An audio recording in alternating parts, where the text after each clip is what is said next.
Hello guys, অদ্ভুত মুভির কাহিনীটি শুরুতে আমরা দেখতে পাই পুরনো জমিদার বাড়িতে বেশ বহু বছর পরিত্যক্ত শহরে একদল তরুণ ব্লগ এবং ইউটিউবার একটি ভৌতিক লোকেশনে ভিডিও করতে গিয়ে জমিদার বাড়িতে প্রবেশ করে এবং তারা জানে না যে বাড়িতে অদ্ভুত এক অভিশাপ আবৃত।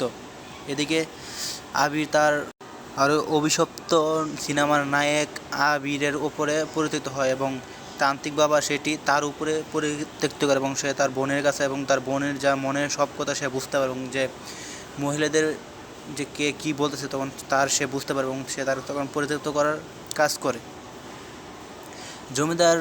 জমিদার রাজা হরিদেব রায়, যিনি একসময় তত্ত্বতান্ত্রিক লিপ্ত ছিলেন, তিনি তার ক্ষমতা অমরত্ব পাওয়ার লোভের একটি নিষিদ্ধ আচরণ করেন, কিন্তু সেই আচরণ ভুলভাবে সম্পন্ন হওয়ায় তার আত্মা এই বিকৃত রূপে এই বাড়িতে আটকে যায়।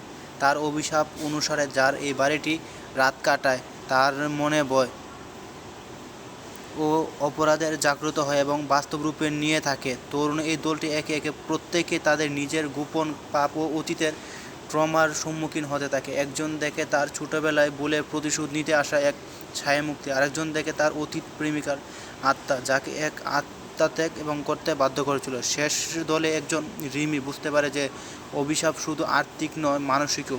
সে তার নিজের ভয়কে অতিক্রম করে এবং তন্ত্রবিদ্যায় কিছু পুরনো নথি পরে অভিযোগ মুক্তির পথ খুঁজে বের করে। একে অপরান্তে এক অশান্ত রাতে শেষে সে অভিশপ্ত ভাঙতে সক্ষম হয় এবং সবাই ফিরে আসে এবং আবির বুঝতে পারে যে তার আসলে এগুলো ভুল ধারণা আছে এবং সিনেমার নায়িকা রিমি সেও বুঝতে পারে যে এগুলো সত্যি মানুষের একটি ভুল সিদ্ধান্ত বা আচার আচরণের কারণে এরকম হয়ে থাকে, কখনো এগুলোকে বাস্তবে হয়ে থাকে না।